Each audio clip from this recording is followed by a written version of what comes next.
start.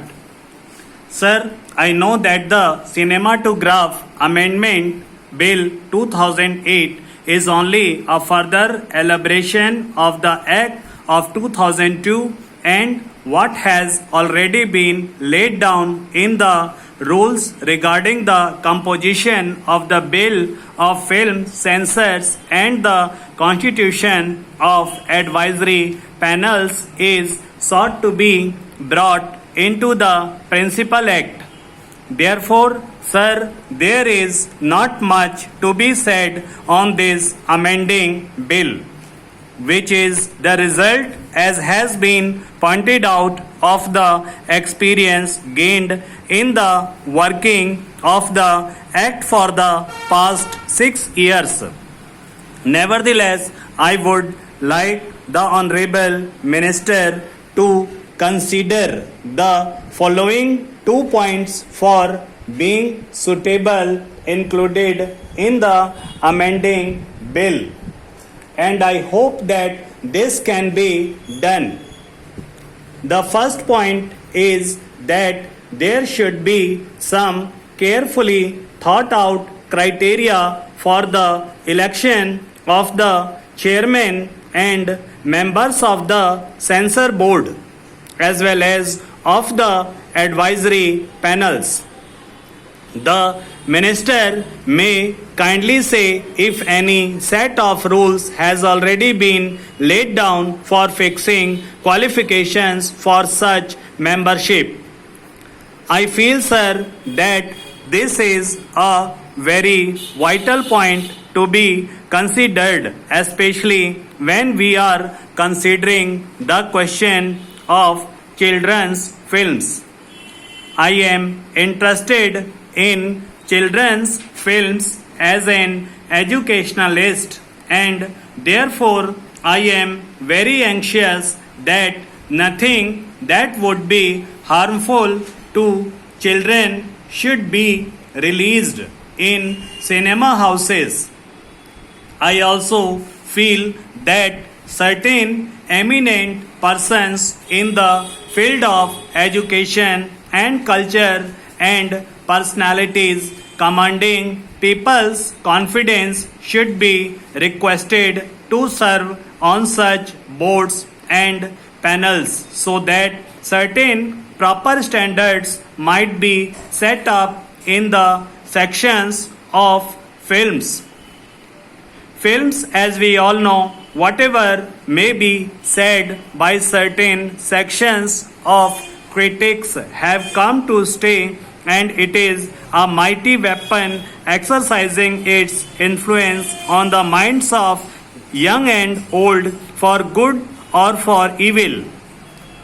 Hence, in all countries, it has been realized that children's films should be different from films for adults, and that the themes, background, and projection of ideas and ideals should be chosen with extreme care, and for all these expert educationalists, persons with insight into the child mind and experts in child insight into the child mind and experts in child psychology are necessary. Artists also should be of the right kind for directing the form and content of films for children.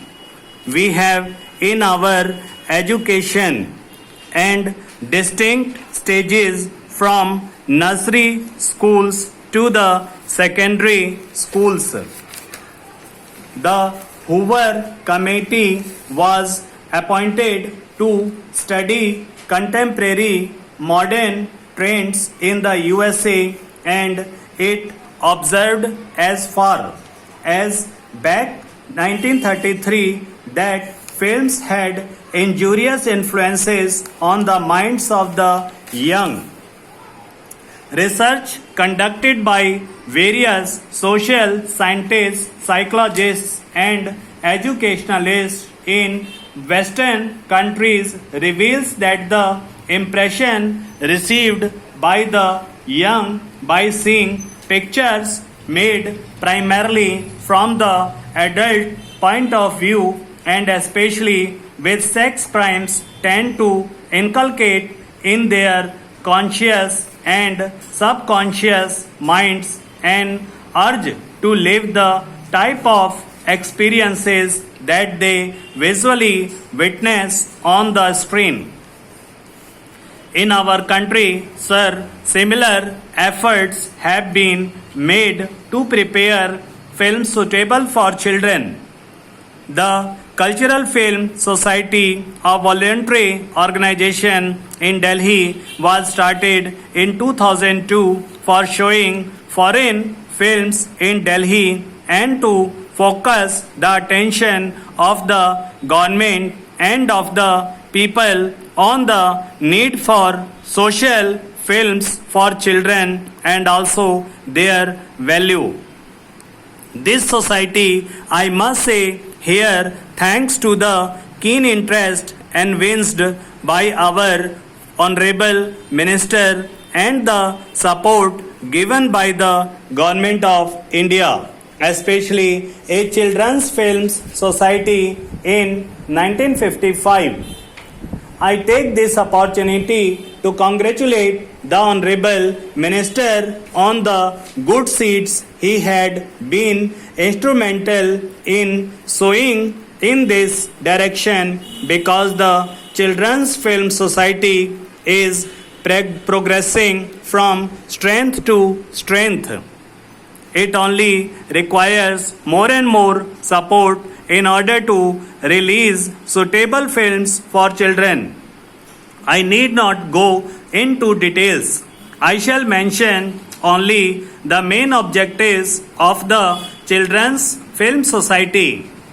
Its purpose is to produce films for children and adolescents, to bring out adaptations of foreign children's films and our requirements and thorough children's films clubs to create or inculcate a sense of appreciation in the minds of children for such films and establish children's films theatres.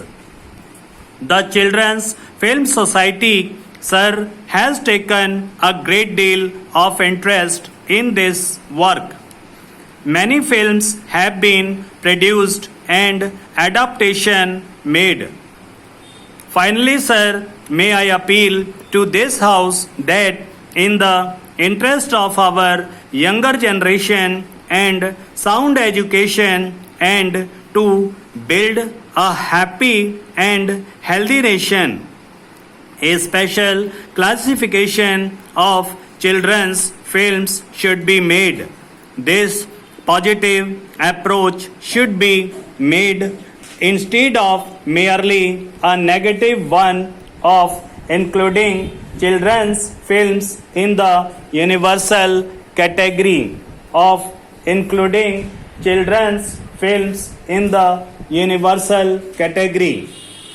In order to promote this separate classification, I feel that sufficient direction should go from the so-called film censors.